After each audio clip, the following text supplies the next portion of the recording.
What's going on? What's going on? Brutus here, bringing you, I guess, an attack video. This video was supposed to be as a live attack 10v11 during the CWL Lite week 1. I did it, and I did it a new way. There's a spoiler alert. Obviously, this is not going to be live. But the reason why I'm doing it this way is when I was recording it live, I tried something new with audio, and I couldn't use it. It had some copyright flags on it, and rather than dealing with all that, I'll just do it like this. So what I'm going to do is explain what my first plan was, and then why I changed it, and then just 2 or more tips about it. So originally I'm going to do a go for. There was a lot of people saying, well, you could walk the base as well, and I agree. You know, a walk is great when you combine it with something like when you combine it with something, but a walk is just something that adds a little bit more risk than a non-walk does, because AI is always involved, but the queen AI can really be a pain to work with sometimes. Anyway, first golem, his job really is to take away this mortar. I'm going to have a few bowlers behind it, probably 4 or so, and they're going to take care of this stuff. But the moment the mortar goes down, that's where I want to send my second golem right here. And its job is to tank these things. And then 4 bowlers like this in a downward angle. So with the rage investment like that, it's supposed to take all this. Then I have a third and fourth golem. And it's predetermined how I pick these spots because of these back, deeper defenses. A lot of people overlook these things. They usually look at the first layer in, but a lot of times this back deep layer will have range that overlaps like this. And that's, if you're going to wall breaker in, you got to factor that. You got to make sure your golem is tanking those. But primarily on a go bow, your bowlers are going to step up and hug the wall. And then they'll get picked off. And then the things don't go according to how you had planned. So that's how I determined where I was going to place those things. The reason why I was going to enter this way is, yes, there's a dead space right here, and why I don't come from the other angles is because this angle I got the most percentages on the way in, plus there was not a lot of threats on the way to the town hall, although I do have to deal with a unique threat. The other angles wouldn't, which is potentially 2 infernal towers at once. We'll get through there. So 3 bowlers like that, 2 bowlers like this, 2 more like that, and this bounce should get that archer tower, but there's that other funnel, and then basically you guys can see it. This is the angle I'm taking.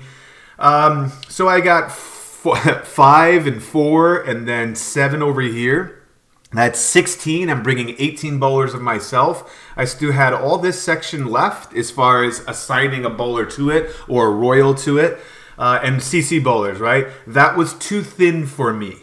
That did not sit well. I felt like I had a strong funnel with this, and I counted the buildings with this, and it's more the magic number is 46.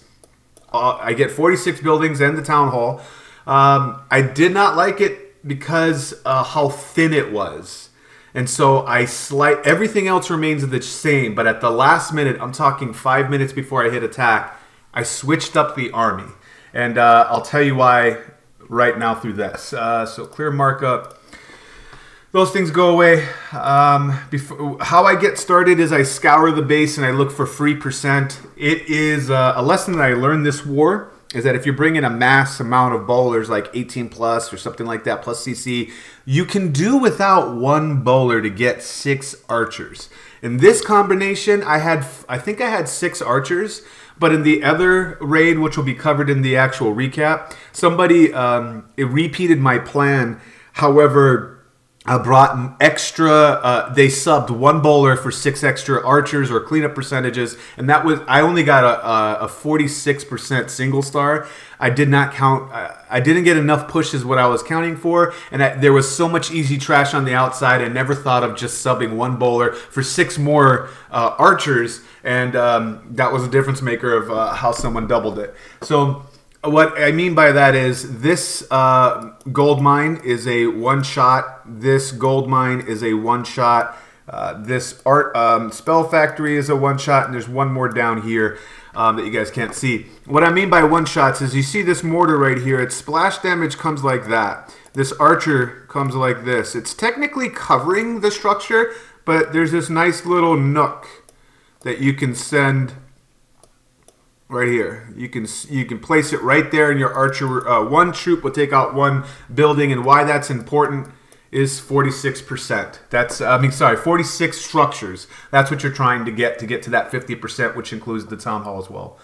So with those archers predetermined, how I adjusted the army was to basically get it all over in this area, and then within the core from over here. I was not worried about my bowlers circling the base because of the aggro of the queen or the BK down over here, and I'll tell you why in a moment. BK line comes like that. Queen line is definitely over here, so she's in the picture. So still with the same golem, and then 5 bowlers or so. Their job is to get this, and that's where my first rage is. I'm going to put a rage right there to quickly take care of all this and have it pushed down this way. So we're going to get all these things pushed down that way. Then we're going to have a wall of bowlers. We're going to have because this first golem is going to get freaking melted. So second one, third one, and fourth one, and every defense on this side is going to be tanked. Then I'm going to have 3, kind of similar to what we had before. 3, 2, 2. But now I have, what is that? That's 7 plus 5. I have 12. That leaves me with, what is it, about 6 bowlers of my own. So I can sprinkle in the bowlers, like 3 here and 3 here, and then CC there. That was a more well-balanced, spread out bowlers that the bounce could get these things on the way in. So I felt more comfortable with that. The one part I made a mistake here is this jump was supposed to bridge this T a little bit, but I want it to be further down enough to attract the golem that's going to be hitting this wall.